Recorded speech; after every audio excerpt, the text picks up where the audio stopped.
down there? Because it'd be easier. Boy, I just don't want to stand there. Instead of playing telephone. I just like a camp shooting. Oh, okay. I thought maybe you Okay. could shoot that way. Okay, thank you.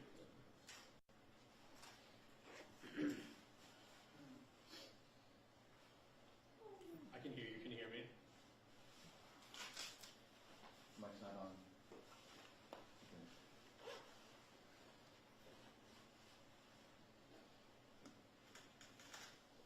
Check, check, check, check, check, check, check, check, check, check, check, check, check, check, check. Check, check, check, check, check. Can you hear me? Can you hear me? Can you hear me? Do you have the lav on you just in case they want to do something right after? Just in case. I remember the splash pad one they wanted me to have. Sure, yeah, that's right. Stand up. Smart.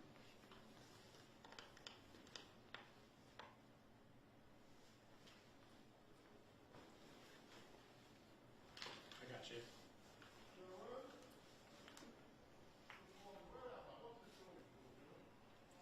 He said, crap, too much going on. Started a new thread between you and I and him. He thought he was including the right people on.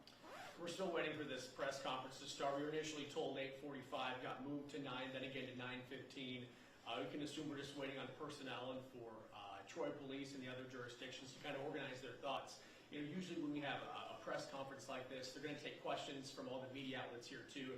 They want to make sure they're prepared too and they're telling the public accurate information. Like we've been going through, for the last hour, we know that according to Troy Police, they say that this was a targeted attack, but calling it an isolated attack. No mass casualties. However, there is a victim right now that is in the emergency room recovering from some sort of injury that we don't know at this point. Also, we know that some of the roads are closed, like Dequindre Road, the exit off of M59 is closed. Dequindre to 19-mile road is also closed at the moment. When we were getting here, it kind of took us a while to kind of navigate through traffic as several police cruisers were driving up and down the street trying to make sense of what's going on to get to, what assignment they're on too. There's so much more than just what's going on at the hospital. What I mean by that is they want to make sure they're looking out for the public too. They want to make sure they're as safe as sound when it comes to what's going on at the hospital. The main point here, the suspect, the person who is allegedly responsible for this is still at large, still on the run at this moment. So that's what police are really honing in on at the moment. We're inside the Troy training area right now, probably about 10-15 minutes away from when this press conference will begin. Of course, stay with us here all morning long, and once this press conference starts, we'll of course take it for you guys live. Should be.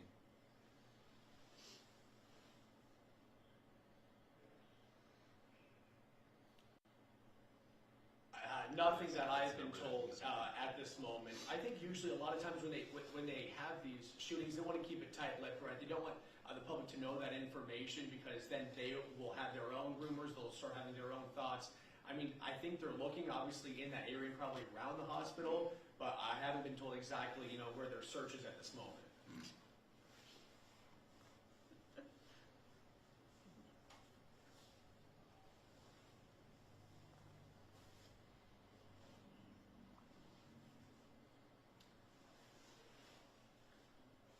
Haven't got any word from that either. I mean, these are questions that we're hoping to get answered here in the next probably 10-15 minutes from police here in the Troy Training Center.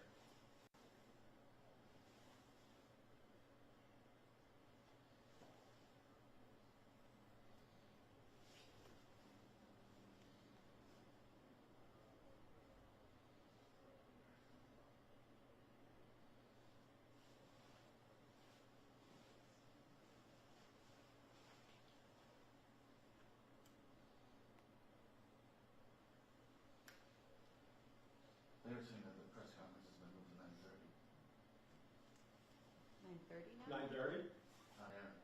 Oh, they said it on air. Oh, I didn't hear them say it on air. I didn't. How would they? If we don't, I feel like we would be the ones to know.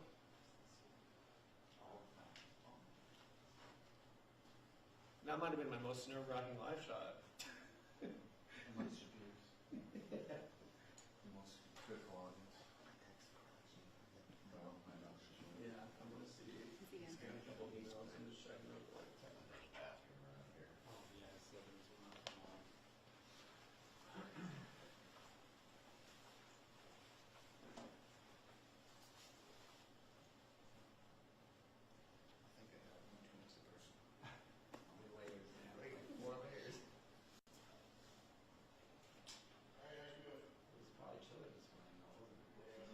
Actually, no, it was so nice, and then this morning it's like, okay, it's all right. It's getting colder. Yeah, This yeah. wind kicked up.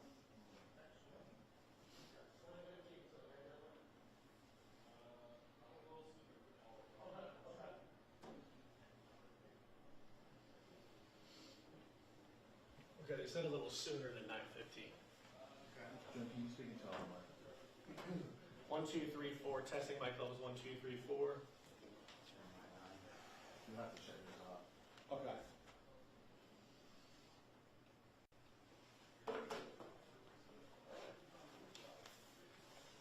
We're gonna start about 5 minutes.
This appears to be a targeted incident between two employees of the hospital.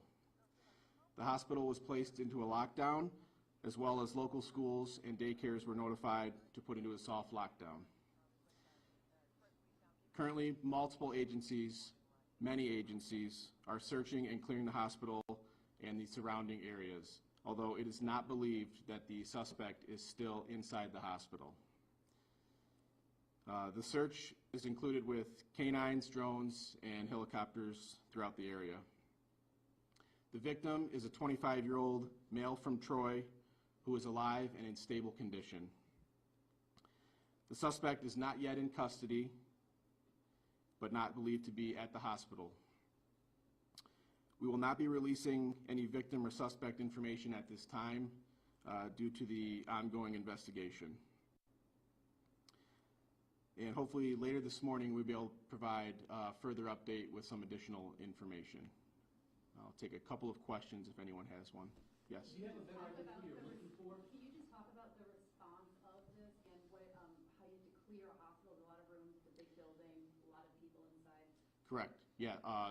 This is obviously something that takes all these agencies to respond, and we're very thankful that all these agencies dropped everything they had going on and responded immediately to assist us in searching the hospital. We have multiple coordinated search teams calling out and clearing floor by floor at a time, every room at a time. It's a very large operation. Obviously, this is a massive hospital that we have here in our city. Again, it takes everyone that did respond. We have agencies from all over the surrounding area, to include some federal agencies that also responded. Although you're not sharing the suspect description, do you have a clear idea of who you're looking for? And as far as lockdowns in schools, daycare centers, et cetera, where does all that stand to? Yes, so the hospital is still in lockdown, but we're coming to a close here on being able to be confident that the hospital is clear. As well as at that point, I think we will be releasing soft lockdowns on the local schools and daycare, but we will notify them when that does take place. We want to make sure that that is the best information we have before we release those lockdowns at both the hospital and the local schools and daycare. As far as the suspect, the victim was able to identify the suspect, so that's how we're able to narrow that down. Did you say both the victim? Was this like an ambush? Did he like surprise him in the parking lot? Did they fight in the parking lot and then shots rang out? What led up to it? Not exactly sure what led up to that. That's still being investigated and looked into, and I hope to be able to provide that information to you a little bit later. I know you say you weren't providing a lot of suspect and victim information. Who was the 25-year-old man that you... The 25-year-old male from Troy is the victim in this incident. And he is going to be okay? He is in stable condition. The shooter is a Correct. male as well, did you say? Pardon me? The suspect is a male as well, did you say? The suspect is also a male. I'm not going to release any further information than that, but the suspect is not in custody, like I mentioned. A lot going around on social media about the fact that both of these individuals were in scrubs. Can you confirm that? I don't have that information. Do you know what capacity they were employees? Were they doctors, nurses, custodial staff, security? I also don't have that information. I'm not sure what exactly their employment capacity was at the hospital. What about for how long have they been employed at the hospital? That I don't know either. I'm sorry. Was the handgun left at the scene, or did they take it with? That I'm not also sure on either at this point. How can you assure those that are in the hospital? I mean, there's thousands of employees. This is a frightening thing. I know you had said that. Yeah, so we can assure those in the hospital because we have, like I said, multiple agencies inside that hospital still continuing to search the hospital, and at this point in our investigation, we're pretty confident the suspect is no longer inside that hospital. What makes you so confident, if you can answer that? I'm not going to share that information at this point. Can you share the emotional feeling at this particular moment? We're talking about a massive hospital, hundreds of patients, hundreds of employees. What's the emotional state there now, as best to your knowledge? Sure. This is very emotional, I'm sure, for all those employees that were at the hospital and immediately involved in this, who received the lockdown notice immediately. Like I said, I just want to send a message to them that we're there, we're on scene, we're doing our best to keep you safe, and I'm confident that they are safe inside that hospital. And you said that you're confident they're not in the hospital anymore. Do you believe the suspect is still in Troy, and what should residents do? Residents in the immediate area should just kind of avoid the area and obviously keep their eyes peeled for anything suspicious they may see. Obviously call our dispatch center if you observe an individual that you're not familiar with or, you know, could possibly fit the, I don't have a suspect description at this point, but something out of the ordinary in that immediate area, absolutely. And still encourage the public to avoid the hospital and the immediate area. I know all the major intersections within, you know, 1 mile to 2 miles of that hospital are locked down right now. If you don't have a suspect description, how do you know who you're looking for? Well, we know who we're looking for. That's why. But I don't want to share that information with the public until I have further information on it. So. Did the conflict, is it something that happened at work that led to this, or is it something from outside of work being brought in? Like, did they know each other prior? Sure. It seems that they did know each other. I'm not sure how extensively, you know, at work or outside of work, but that's something that we are looking into here. So, all right. I think that's all the information we have to share at this point. So, like I said, I don't have an exact time when further information will be shared later in the day, but I would keep an eye on our Twitter, and I'll share that information on there when it's available. Also, sir, we've done many stories about folks posting on social media when they see something, when they hear something, they tend to post it themselves. How important is it for folks to call you guys right now? Yeah, that's a good idea. I would say call us before you intervene yourself, and for those who are posting information that they think they know something on social media, I would probably stay away from that because you're potentially providing bad information to the public, and we don't want to send people into any kind of panic. So thank you very much. Appreciate it. Could you tell us, are there video cameras in that garage?